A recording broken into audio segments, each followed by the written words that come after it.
Hello everyone, welcome back to Vidyavedike YouTube channel. ಇದು ಭಾರತೀಯ ರಾಜಕೀಯ ಮತ್ತು ಸಂವಿಧಾನದ ಮೈಂಡ್ ಮ್ಯಾಪ್ ಮತ್ತು ಶಾರ್ಟ್ ನೋಟ್ಸ್ ಸರಣಿಯ ಕ್ಲಾಸ್ ನಂಬರ್ 9D ಆಗಿದೆ.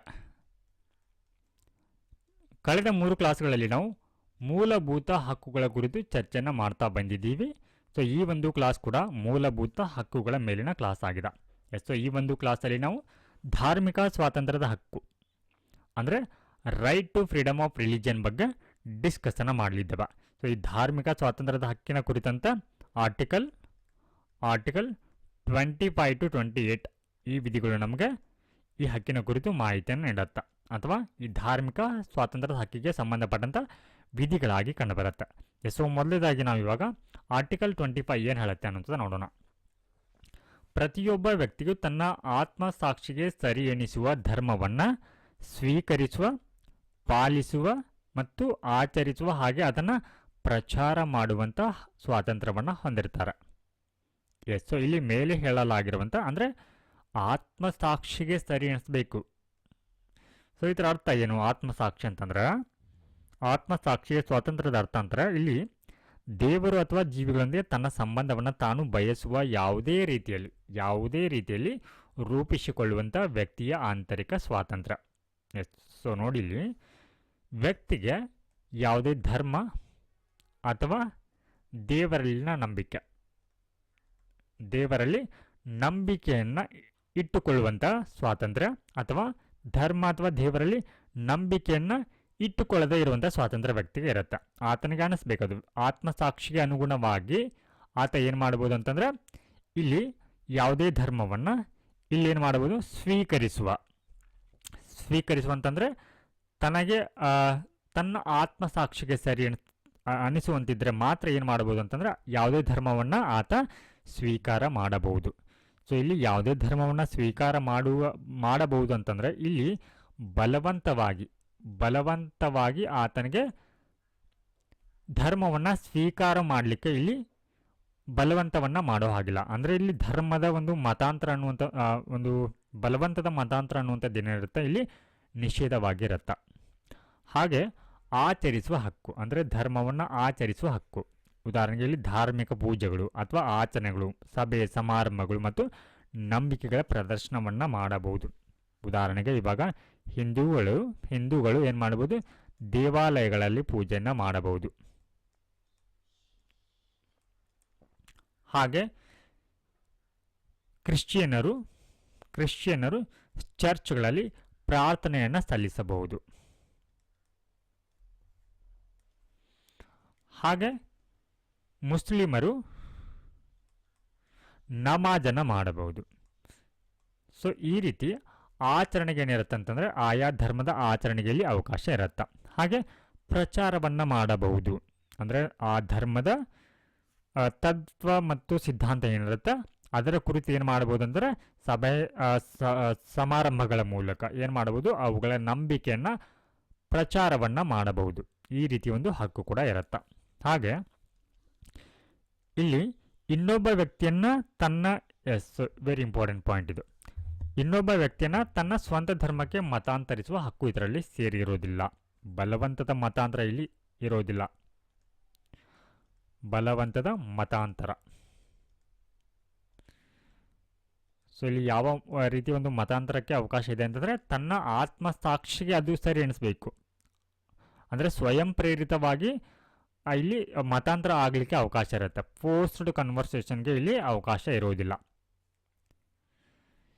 ಸೊ ಇಲ್ಲಿ ರಾಜ್ಯಗಳೇನು ಮಾಡಬಹುದು ಅಂತಂದರೆ ಈ ಒಂದು ಹಕ್ಕಿನ ಮೇಲೆ ಏನು ಮಾಡಬಹುದು ಅಂದರೆ ಸಕಾರಣ ನಿರ್ಬಂಧವನ್ನು ಕೂಡ ಇಲ್ಲಿ ಹಾಕಬಹುದಾಗಿರುತ್ತೆ. ಅಂದರೆ ನಿಯಂತ್ರಣವನ್ನು ಅಥವಾ ನಿರ್ಬಂಧವನ್ನು ಹಾಕಬಹುದು.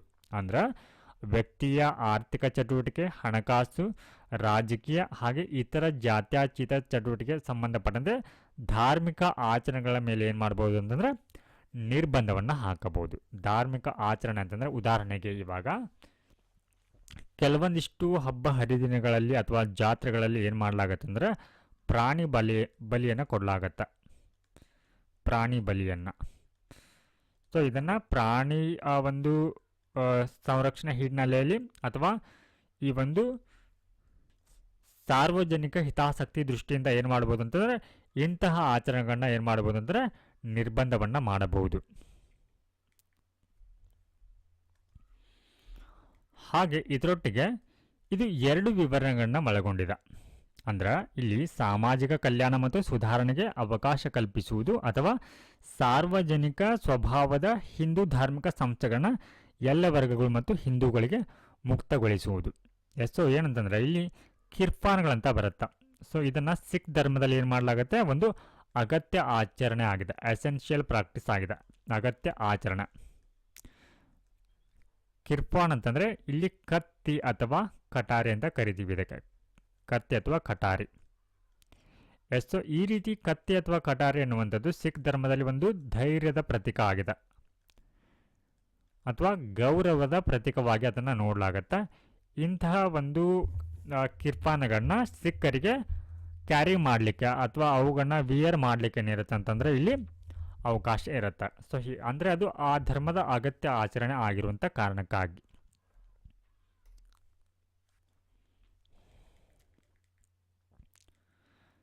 ಸೊ ನೆಕ್ಸ್ಟ್ ಒನ್, ಇಲ್ಲಿ ನಮ್ಮ ಆತ್ಮಸಾಕ್ಷಿಯ ಒಂದು ಸ್ವಾತಂತ್ರ್ಯದ ಅಡಿಯಲ್ಲಿ ನಾವು ಯಾವುದೇ ವೃತ್ತಿಯನ್ನು ಪಾಲಿಸುವ ಅಥವಾ ಯಾವುದೇ ಧರ್ಮವನ್ನು ಆಚರಣೆ ಮಾಡುವಂಥ ಅಥವಾ ಆ ಧರ್ಮವನ್ನು ಪ್ರಚಾರ ಮಾಡುವಂಥ ಹಕ್ಕನ್ನು ಒಳಗೊಂಡಿರುತ್ತೆ. ಸೊ ನೆಕ್ಸ್ಟ್ ಒನ್, ಇವಾಗ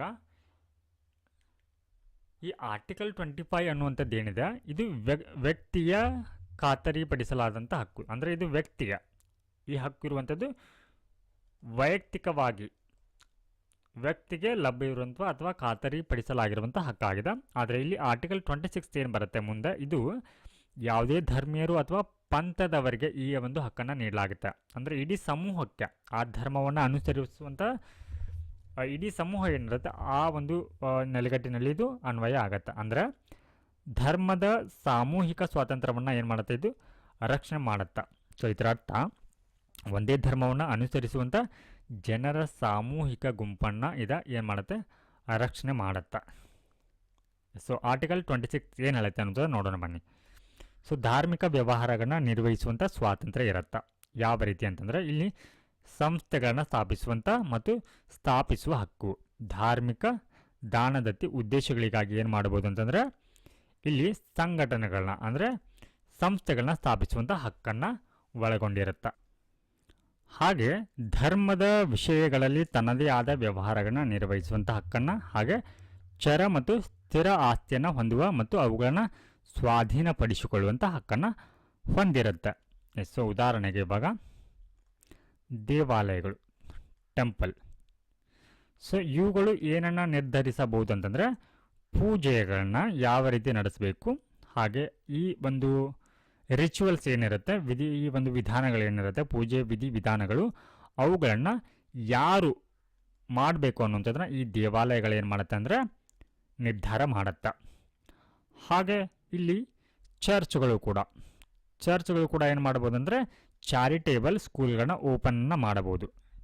ಚಾರಿಟೇಬಲ್ ಸ್ಕೂಲ್ಗಳಾಗಿರ್ಬೋದು, ಹಾಸ್ಪಿಟಲ್ಗಳಾಗಿರ್ಬೋದು ಅಥವಾ ಅನಾಥಾಶ್ರಮಗಳನ್ನ ಓಪನ್ನ ಮಾಡ್ಬೋದು. ಹಾಗೆ ಇಲ್ಲಿ ಮಸೀದಿಗಳು.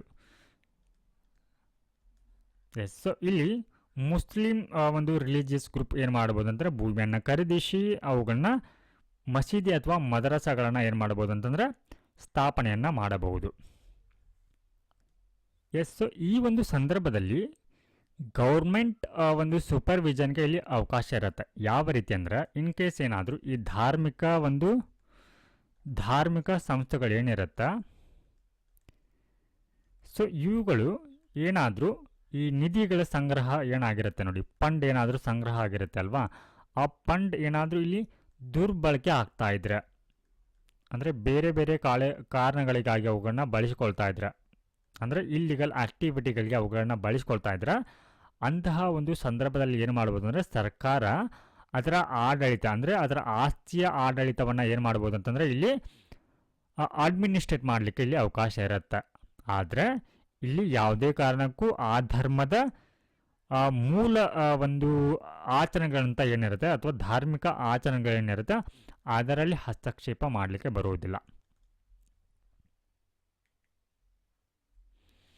ಸೊ ಇದಕ್ಕೆ ಸಂಬಂಧಪಟ್ಟಂತೆ ಸುಪ್ರೀಂ ಕೋರ್ಟ್ ಏನು ಹೇಳಿದೆ ಅನ್ನೋದು ನೋಡೋಣ.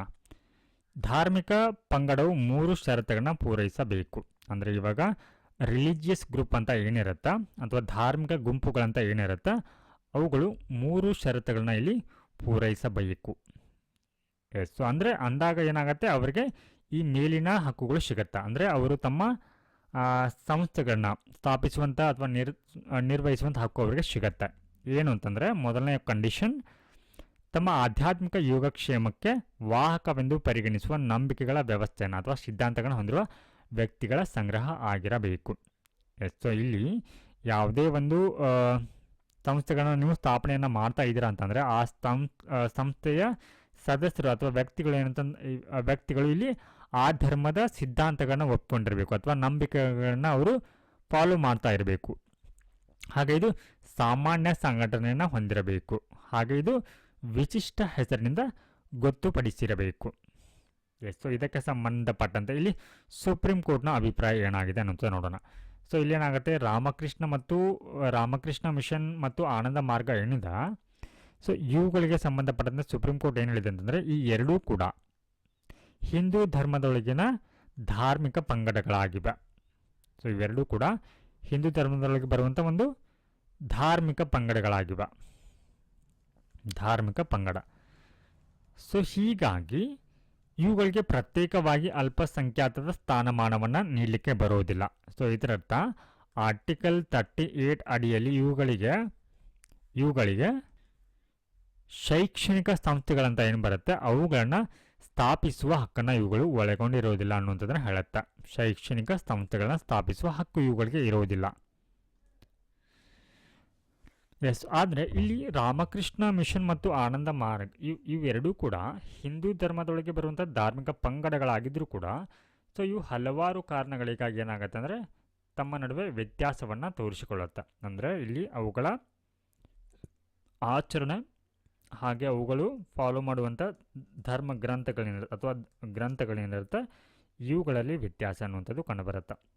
ಸೊ ಇದರೊಟ್ಟಿಗೆ ಇಲ್ಲಿ ಆನಂದ ಮಾರ್ಗ ಏನು ಮಾಡುತ್ತೆ ಅಂತಂದರೆ ತಾಂಡವ ನೃತ್ಯ ಅಂತ ಬರುತ್ತೆ. ತಾಂಡವ ನೃತ್ಯ ಸೊ ಇದೇನು ಮಾಡುತ್ತೆ ಅಂದರೆ ಸುಪ್ರೀಂ ಕೋರ್ಟ್ ಬಳಿ ಇದು ತನ್ನ ಧರ್ಮದ ಅಗತ್ಯ ಆಚರಣೆ ಅಂತ ಹೇಳ್ಕೊಳ್ಳುತ್ತೆ. ಆದರೆ ಇದನ್ನು ಸುಪ್ರೀಂ ಕೋರ್ಟ್ ಏನು ಮಾಡುತ್ತೆ, ನಿರಾಕರಣೆಯನ್ನು ಮಾಡುತ್ತೆ.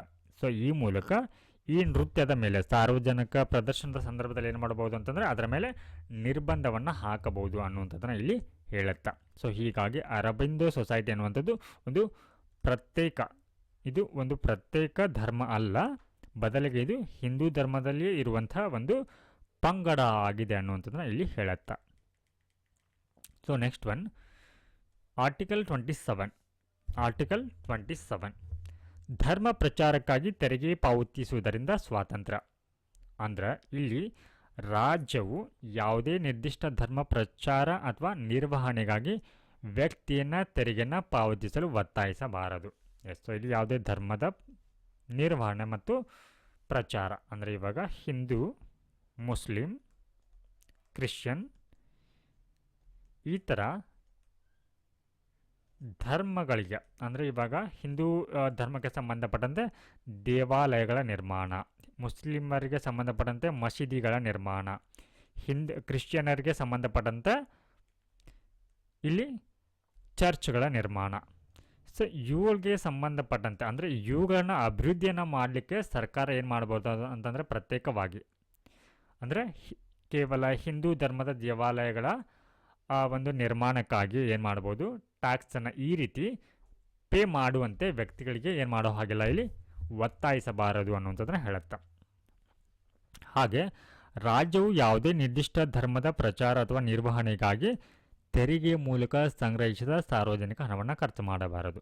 ಸೊ ಸರ್ಕಾರ ಈಗಾಗಲೇ ಟ್ಯಾಕ್ಸನ್ನು ಕಲೆಕ್ಟ್ ಮಾಡಿರುತ್ತೆ ನಿಮ್ಮಿಂದ, ಅಂತಹ ಹಣವನ್ನು ಇಲ್ಲಿ ನೀವು ಯಾವುದೇ ಧರ್ಮದ ಪ್ರಚಾರ ಅಥವಾ ಅದರ ನಿರ್ವಹಣೆಗಾಗಿ ದೇವಾಲಯ ಆಗಿರ್ಬೋದು, ಚರ್ಚ್ ಆಗಿರ್ಬೋದು ಅಥವಾ ಮಸೀದಿಗಳಾಗಿರ್ಬೋದು ಇಂತಹವುಗಳ ಉದ್ದೇಶಕ್ಕಾಗಿ ಅವುಗಳನ್ನ ಬಳಸಿಕೊಳ್ಳಬಾರದು. ಟ್ಯಾಕ್ಸನ್ನು ಯಾವ ಕಾರಣಕ್ಕಾಗಿ ಪೇ ಮಾಡಲಾಗತ್ತೆ, ನೀವು ಓನ್ಲಿ ಫಾರ್ ಪಬ್ಲಿಕ್ ಪರ್ಪಸ್, ಸಾರ್ವಜನಿಕ ಉದ್ದೇಶಕ್ಕಾಗಿ ಮಾತ್ರ ನೀವೇನು ಮಾಡ್ಬೋದು, ತೆರಿಗೆಯನ್ನು ಪಾವತಿಸಬಹುದು. ಉದಾಹರಣೆಗೆ ರೋಡ್ಗಳಾಗಿರ್ಬೋದು, road construction, hospital, education purpose ಇಲ್ಲಿ ಟ್ಯಾಕ್ಸನ್ನು ಪೇ ಮಾಡ್ತೀರಾ. ಬಟ್ ಆದರೆ ಯಾವುದೇ ಧರ್ಮದ ನಿರ್ದಿಷ್ಟ ಧರ್ಮದ ಪ್ರಚಾರಕ್ಕಾಗಿ ಅಲ್ಲ ಅಥವಾ ನಿರ್ವಹಣೆಗಾಗಿ ಅಲ್ಲ. ಸೊ ಹೀಗಾಗಿ ರಾಜ್ಯವು ಯಾವುದೇ ಧರ್ಮದ ಪರವಾಗಿ ಒಲವನ್ನು ತೋರುವಂಥದ್ದಕ್ಕೆ, ಪ್ರೋತ್ಸಾಹ ಮತ್ತು ಪೋಷಣೆ ಮಾಡುವುದಕ್ಕೆ ಏನಿದೆ, ನಿಷೇಧ ಇದೆ. ಸೊ ಹಾಗೆ ಇಲ್ಲಿ ನೋಡಿ, ತೆರಿಗೆಗಳನ್ನ ಎಲ್ಲ ಧರ್ಮಗಳ ಪ್ರಚಾರ ಅಥವಾ ನಿರ್ವಹಣೆಗೆ ಬಳಸಬಹುದು. Very important point. ಸೊ ನೀವು ಇಲ್ಲಿ ತೆರಿಗೆನ ಏನಂತಂದರೆ, ತೆರಿಗೆ ಕಲೆಕ್ಟ್ ಮಾಡಿರುವಂಥ ಹಣವನ್ನು ಎಲ್ಲ ಧರ್ಮ ಪ್ರಚಾರಕ್ಕೆ ಬಳಸಿದರೆ ಅದು ಗುಡ್ ವೇ ಇರುತ್ತೆ, ಒಳ್ಳೆಯ ಮಾರ್ಗ.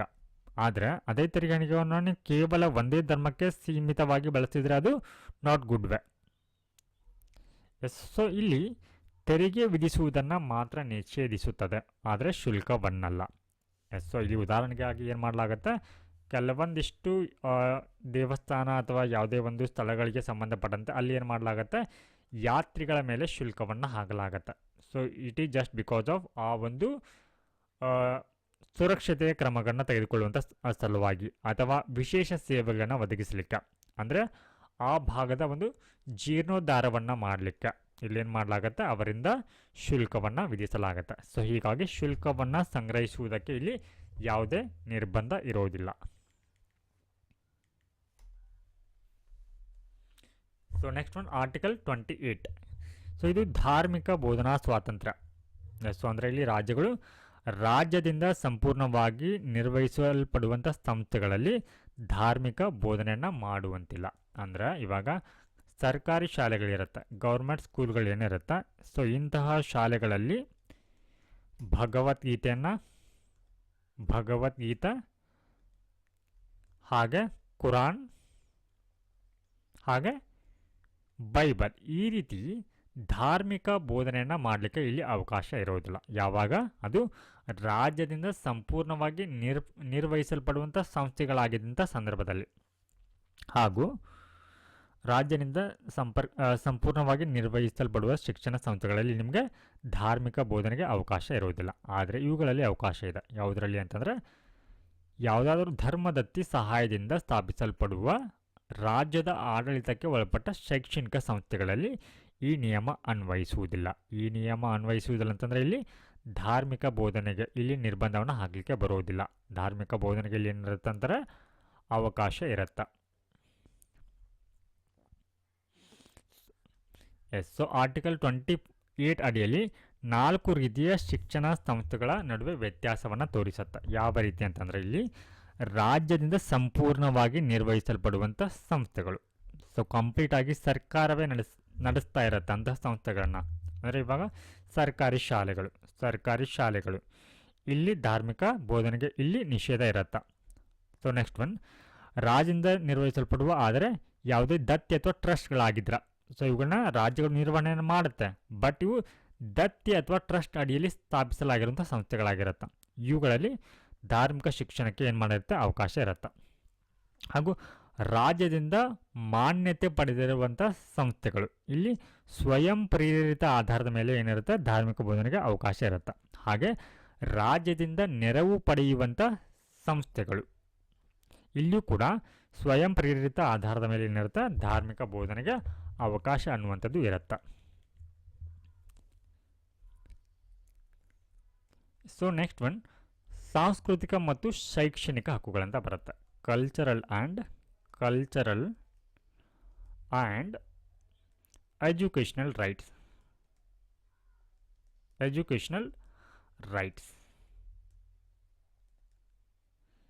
Okay, so these rights are available to minority, ಅಲ್ಪಸಂಖ್ಯಾತರಿಗೆ ಇರುವಂಥದ್ದು ಇದು ಮೈನಾರಿಟಿ. ಸೊ ಹಾಗಿದ್ರೆ ಇಲ್ಲಿ ಮೈನಾರಿಟಿ ಅಥವಾ ಅಲ್ಪಸಂಖ್ಯಾತರಂತ ಗುರುತಿಸಿಕೊಳ್ಬೇಕಿದ್ರೆ ಇಲ್ಲಿ ಅವರು 3 ಷರತ್ತುಗಳನ್ನ ಪೂರೈಸಬೇಕಾಗತ್ತೆ. ಸೊ ಅಂದರೆ ದೇಶದ ಯಾವುದೇ ಒಂದು ಪ್ರದೇಶದಲ್ಲಿ ಅವರು ಅಲ್ಪಸಂಖ್ಯಾತ ಪ್ರದೇಶ ಅಂದರೆ ಅವರು ಪ್ರಾಬಲ್ಯವನ್ನು ಹೊಂದಿರಬಾರ್ದು. ಅವರು ಏನಂತಂದರೆ ಅಲ್ಪಸಂಖ್ಯಾತರು ಅಂದರೆ ಕಡಿಮೆ ಸಂಖ್ಯೆಯಲ್ಲಿ ಇರಬೇಕು, ಅವರು ಜನಸಂಖ್ಯಾವಾರು. ಹಾಗೆ ಅವರು ಭಾರತದ ಪ್ರಜೆಯಾಗಿರಬೇಕು, ಅವರು ವಿದೇಶದಿಂದ ಅಂದರೆ ಬಂದಿರೋರು ಆಗಿರಬಾರ್ದು. ಹಾಗೆ ಅವರು ಅಲ್ಪಸಂಖ್ಯಾತ ಸ್ಥಾನಮಾನವನ್ನು ಸ್ವೀಕರಿಸುವ ಇಚ್ಛೆಯನ್ನು ಅವರು ಹೊಂದಿರಬೇಕು. ಈ 3 ಷರತ್ತುಗಳನ್ನ ಅವರು ಪೂರೈಸಿರಬೇಕಾಗತ್ತೆ. ಸೊ ಆರ್ಟಿಕಲ್ 29 ಏನು ಹೇಳುತ್ತೆ ಅನ್ನೋದು ನೋಡೋಣ. ಸೊ ಇದರ ಅಡಿಯಲ್ಲಿ ಅಲ್ಪಸಂಖ್ಯಾತರ ಹಿತಾಸಕ್ತಿಯನ್ನು ರಕ್ಷಣೆಯನ್ನು ಮಾಡುತ್ತೆ. ಸೊ ಯಾವ ರೀತಿ ಅಂದರೆ ಇಲ್ಲಿ ರಾಜ್ಯಗಳು ಯಾವುದೇ ವರ್ಗದ ನಾಗರಿಕರು ಅವರಿಗೆ ವಿಶಿಷ್ಟ ಭಾಷೆ, ಅವರ ಒಂದು ಸ್ಕ್ರಿಪ್ಟ್, ಸಂಸ್ಕೃತಿ ಮತ್ತು ಅದನ್ನು ಸಂರಕ್ಷಿಸುವ ಹಕ್ಕನ್ನು ಇವರು ಹೊಂದಿರ್ತಾರೆ. ಅಂದರೆ ಇವಾಗ ಕರ್ನಾಟಕದಲ್ಲಿ ತಮಿಳು ಮೂಲದ ವ್ಯಕ್ತಿಗಳು ಬಂದು ವಾಸವನ್ನು ಮಾಡ್ತಾ ಇರ್ತಾರೆ. ಅಂಥವರಿಗೆ ತಮ್ಮ ಭಾಷೆ ಆಗಿರ್ಬೋದು, ಲಿಪಿ ಆಗಿರ್ಬೋದು ಅಥವಾ ಸಂಸ್ಕೃತಿ ಆಗಿರ್ಬೋದು, ಇಂಥವನ್ನು ಕಾಪಾಡಲಿಕ್ಕೆ ಅವ್ರಿಗೆ ಇಲ್ಲಿ ಕಲ್ಚರಲ್ ಸೆಂಟರ್ ಅಥವಾ ಸಾಂಸ್ಕೃತಿಕ ಕೇಂದ್ರಗಳನ್ನ ತೆರೆಯಲಿಕ್ಕೆ ಅವರಿಗೆ ಅವಕಾಶ ಇರುತ್ತೆ ಅಥವಾ ಆ ಒಂದು ಹಕ್ಕು ಅವರಿಗೆ ಇರುತ್ತೆ. ಹಾಗೆ ರಾಜ್ಯವು ನಿರ್ವಹಿಸುವ ಅಥವಾ ರಾಜ್ಯ ನಿಧಿಯಿಂದ ನೆರವು ಪಡೆಯುವ ಯಾವುದೇ ಶಿಕ್ಷಣ ಸಂಸ್ಥೆಗೆ ಯಾವುದೇ ನಾಗರಿಕನಿಗೆ ಪ್ರವೇಶವನ್ನು ನಿರಾಕರಿಸಬಾರದು. ಅಂದರೆ ಇವಾಗ ಗೌರ್ಮೆಂಟ್ ಸ್ಕೂಲ್ಗಳಲ್ಲಿ ಅಥವಾ ಕಾಲೇಜುಗಳಲ್ಲಿ ಅಥವಾ ಯೂನಿವರ್ಸಿಟಿಗಳಲ್ಲಿ ನಿಮ್ಮನ್ನು ಯಾವುದೇ ಒಂದು ಧರ್ಮೀಯರು ಅನ್ನುವಂಥ ಕಾರಣಕ್ಕಾಗಿ, ಹಿಂದೂ ಮುಸ್ಲಿಂ ಸ್ಟೂಡೆಂಟ್ ಅನ್ನುವಂಥ ಕಾರಣಕ್ಕಾಗಿ ನಿಮಗೆ ಪ್ರವೇಶವನ್ನು ಇಲ್ಲಿ ನಿರಾಕರಿಸಲಿಕ್ಕೆ ಬರೋದಿಲ್ಲ. ಹಾಗೆ ಈ ಒಂದು ವಿಧಿ ಏನಿದೆ, ಆರ್ಟಿಕಲ್ 29 ಏನಿದೆ, ಇದು ಇಬ್ಬರಿಗೆ ರಕ್ಷಣೆಯನ್ನು ನೀಡುತ್ತೆ. ಧಾರ್ಮಿಕ ಅಲ್ಪಸಂಖ್ಯಾತರು ಮತ್ತು ಭಾಷಾ ಅಲ್ಪಸಂಖ್ಯಾತರು. ಅಂದರೆ ಧಾರ್ಮಿಕ ಅಲ್ಪಸಂಖ್ಯಾತರು ಅಂತಂದರೆ ಇಲ್ಲಿ ಧರ್ಮಗಳು, ಅಂದರೆ ಭಾರತದಲ್ಲಿ ಮುಸ್ಲಿಂ, ಬುದ್ಧರು, ಕ್ರಿಶ್ಚಿಯನ್ನರು ಇವರೆಲ್ಲರೂ ಕೂಡ ಧಾರ್ಮಿಕ ಅಲ್ಪಸಂಖ್ಯಾತರಾಗಿದ್ದಾರೆ. ಇನ್ನು ಭಾಷಾ ಅಲ್ಪಸಂಖ್ಯಾತರು ಅಂತಂದರೆ ಭಾಷೆಯಲ್ಲಿ ಅಲ್ಪರು, ಅಂದರೆ ಕರ್ನಾಟಕದಲ್ಲಿ ತಮಿಳು ಮಾತನಾಡುವಂಥ ಜನರು. ಸೊ ಇವರು ಭಾಷಾ ಅಲ್ಪಸಂಖ್ಯಾತರಾಗಿ ಕಂಡುಬರ್ತಾರೆ. ಅಥವಾ ಇಲ್ಲಿ ಸಂಸ್ಕೃತ ಭಾಷೆನ ಮಾತನಾಡುವವರು. ಸೊ ಇಲ್ಲಿ ಒಂದು ವ್ಯತ್ಯಾಸ ಗೊತ್ತಿರಲಿ, ಏನಂತಂದರೆ ಸುಪ್ರೀಂ ಕೋರ್ಟ್ ಏನು ಹೇಳಿದೆ ಅಂತಂದರೆ ಈ ವಿಧಿಯ ವ್ಯಾಪ್ತಿಯು ಅಲ್ಪಸಂಖ್ಯಾತರಿಗೆ ಮಾತ್ರ ಸೀಮಿತವಾಗಿಲ್ಲ.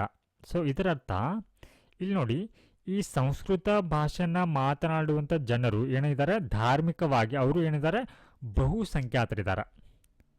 ಧಾರ್ಮಿಕವಾಗಿ ಅಂದರೆ ಧಾರ್ಮಿಕ ಬಹುಸಂಖ್ಯಾತರಾಗಿದ್ದಾರೆ.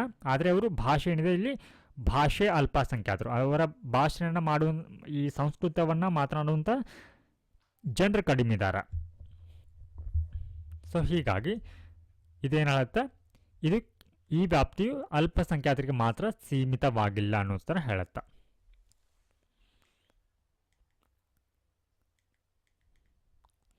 ಸೊ ಇಲ್ಲಿ ಸುಪ್ರೀಂ ಕೋರ್ಟ್ ಇನ್ನೊಂದು ಅಭಿಪ್ರಾಯವನ್ನು ಕೂಡ ಹೇಳುತ್ತೆ, ಏನಂದರೆ ಭಾಷೆಯನ್ನು ಸಂರಕ್ಷಿಸುವ ಹಕ್ಕು ಈ ಕೆಳಗಿನವುಗಳನ್ನು ಕೂಡ ಒಳಗೊಂಡಿದೆ ಅಂತ. ಅಂದರೆ ತಮ್ಮ ಭಾಷೆಯ ಉಳಿವಿಗಾಗಿ ಅಥವಾ ರಕ್ಷಣೆಗಾಗಿ ಚಳುವಳಿಯನ್ನು ಮಾಡುವಂಥ ಹಕ್ಕನ್ನು ಕೂಡ ಇದು ಒಳಗೊಂಡಿದೆ ಅನ್ನೋದನ್ನು ಹೇಳುತ್ತೆ.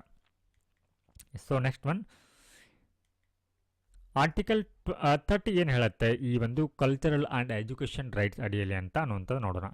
ಸೊ ಇದರ ಅಡಿಯಲ್ಲಿ ಅಲ್ಪಸಂಖ್ಯಾತರಿಗೆ ಈ ಕೆಳಗಿನ ಹಕ್ಕುಗಳನ್ನ ನೀಡಲಾಗಿದೆ. ಯಾವೆಲ್ಲ ಅಲ್ಪಸಂಖ್ಯಾತರಾಗಿರ್ಬೋದು ಅವರು, whether they are religious or whether they are linguistic minority, ಭಾಷಾ ಅಲ್ಪಸಂಖ್ಯಾತರಾಗಿರ್ಬೋದು ಅಥವಾ ಧಾರ್ಮಿಕ ಅಲ್ಪಸಂಖ್ಯಾತರಾಗಿರಬಹುದು, ಅವರಿಗೆ ಈ ಹಕ್ಕುಗಳನ್ನ ನೀಡಲಾಗಿದೆ. ಯಾವ ಹಕ್ಕುಗಳಂತಂದ್ರೆ, ಸೊ ಎಲ್ಲ ಅಲ್ಪಸಂಖ್ಯಾತರು ಶಿಕ್ಷಣ ಸಂಸ್ಥೆಗಳನ್ನ ಸ್ಥಾಪಿಸುವ ಹಕ್ಕು ಅಥವಾ ಅವುಗಳನ್ನ ನಿರ್ವಹಿಸುವ ಹಕ್ಕನ್ನು ಹೊಂದಿರ್ತಾರೆ. ಸೊ ಉದಾಹರಣೆಗಾಗಿ ಇವಾಗ ಧಾರ್ಮಿಕ ಅಲ್ಪಸಂಖ್ಯಾತರು ಅಂದರೆ ಇವಾಗ ಕ್ರಿಶ್ಚಿಯನ್ರ ಉದಾಹರಣೆ ತಗೋಣ. ಕ್ರಿಶ್ಚಿಯನ್ನರು, ಸೊ ಇವ್ರು ಏನು ಮಾಡ್ಬೋದು ಅಂತಂದರೆ ಸ್ಕೂಲ್ಗಳನ್ನ ತೆರೆಯಬಹುದು, ಶಾಲೆಗಳನ್ನ. ಕ್ರಿಶ್ಚಿಯನ್ ಮೈನಾರಿಟಿ ಗ್ರೂಪ್ಸ್ ಎಲ್ಲರೂ ಕೂಡಿ ಒಂದು ಶಾಲೆಯನ್ನು ತೆರೆಯಬಹುದು. ಅವರು ಆ ಒಂದು ಶಾಲೆಗಳಿಗೆ ಸಂತ್ ಜೋಸೆಫ್ ಅಂತ ಈ ರೀತಿ ಏನು ಮಾಡ್ಬೋದು ಅಂದರೆ ಶಾಲೆಗಳನ್ನ ತೆರೆಯಲಿಕ್ಕೆ ಅವ್ರಿಗೆ ಅವಕಾಶ ಇರುತ್ತೆ. ಹಾಗೆ ಉರ್ದು ಮೀಡಿಯಂ ಸ್ಕೂಲ್ಗಳನ್ನ ತೆರೆಯಲಿಕ್ಕೆ ಮುಸ್ಲಿಂ ಲಿಂಗ್ವಿಸ್ಟಿಕ್ ಮೈನಾರಿಟಿ ಅವರಿಗೆ ಕೂಡ ಏನಿರುತ್ತೆ, ಅವಕಾಶ ಇರುತ್ತೆ.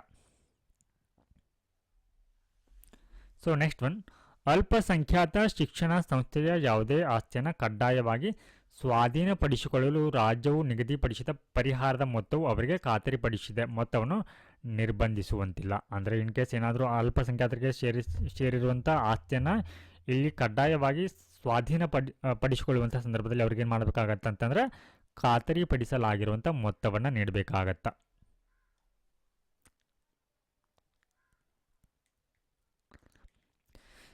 ಸೊ ಹಾಗೆ ಆರ್ಟಿಕಲ್ 30ರ ಅಡಿಯಲ್ಲಿ ಯಾವುದಕ್ಕೆ ಸಂಬಂಧಪಟ್ಟಂತೆ ರಕ್ಷಣೆ ಇದೆ, ಇಲ್ಲಿ ಅಲ್ಪಸಂಖ್ಯಾತರಿಗೆ ಮಾತ್ರ. ಅಂದರೆ ಯಾವ ಧಾರ್ಮಿಕ ಅಲ್ಪಸಂಖ್ಯಾತರಿಗೆ ಮತ್ತು ಭಾಷಾ ಅಲ್ಪಸಂಖ್ಯಾತರ ಅವರಿಗೆ ಮಾತ್ರ ಏನಿದೆ ಅಂತಂದರೆ ಇಲ್ಲಿ ಇದು ಸೀಮಿತವಾಗಿರುವಂಥದ್ದು. ಅಂದರೆ ಯಾವುದೇ ನಾಗರಿಕ ವರ್ಗಗಳಿಗೆ ಇದು ವಿಸ್ತರಿಸುವುದಿಲ್ಲ ಅನ್ನುವಂಥದ್ದನ್ನು ಕೂಡ ಹೇಳುತ್ತೆ. ಸೊ ಇಲ್ಲಿ ಮಾತ್ರ ಅನ್ನುವಂಥದ್ದು ಅಂದರೆ ಧಾರ್ಮಿಕ ಮತ್ತು ಭಾಷಾ ಅಲ್ಪಸಂಖ್ಯಾತರಿಗೆ ಮಾತ್ರ ಇದರ ಅಡಿಯಲ್ಲಿ ರಕ್ಷಣೆ ಇದೆ. So next one very important point, ಸಂವಿಧಾನದಲ್ಲಿ ಎಲ್ಲಿಯೂ ಕೂಡ ಈ ಮೈನಾರಿಟಿ ಅನ್ನುವಂಥದ್ದನ್ನು, ಈ ಪದವನ್ನು ಎಲ್ಲಿಯೂ ಕೂಡ ವ್ಯಾಖ್ಯಾನಿಸಲಾಗಿಲ್ಲ. ಅಂದರೆ ಅದು ಅಲ್ಪಸಂಖ್ಯಾತರು ಯಾರು ಅನ್ನುವಂಥದ್ದನ್ನು ಹೇಳಿಲ್ಲ. ಸೊ ಹೀಗಾಗಿ ಆರ್ಟಿಕಲ್ 30 ಅಲ್ಪಸಂಖ್ಯಾತರು ತಮ್ಮ ಮಕ್ಕಳಿಗೆ ತಮ್ಮದೇ ಆದ ಭಾಷೆಯಲ್ಲಿ ಶಿಕ್ಷಣ ನೀಡುವ ಹಕ್ಕನ್ನು ಒಳಗೊಂಡಿರುತ್ತೆ.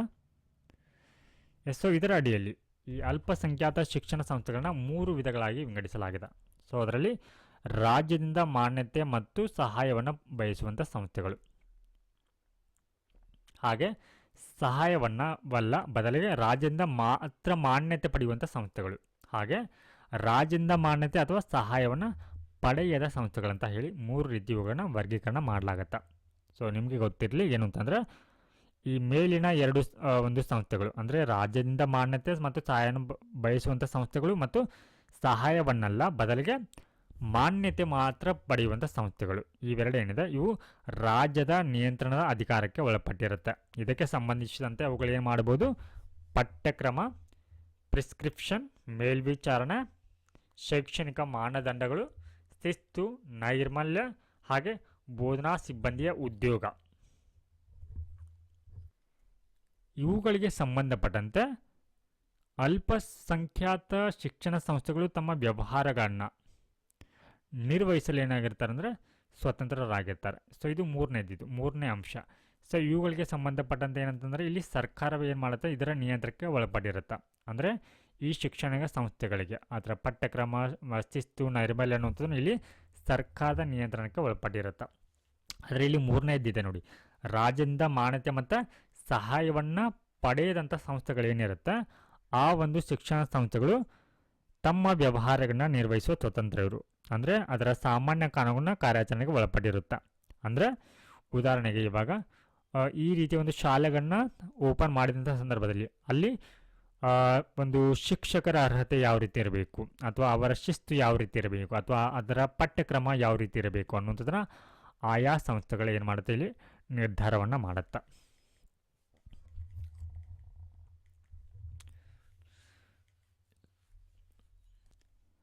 ಸೊ ನೆಕ್ಸ್ಟ್ ಒನ್, ಆರ್ಟಿಕಲ್ 32 ಸಂವಿಧಾನಾತ್ಮಕ ಪರಿಹಾರಗಳ ಹಕ್ಕು ಅಥವಾ right to constitutional remedy. So ಇದರ ಕುರಿತು ನಾವು ಮುಂದಿನ ಕ್ಲಾಸ್ನಲ್ಲಿ ಚರ್ಚೆಯನ್ನು ಮಾಡೋಣ.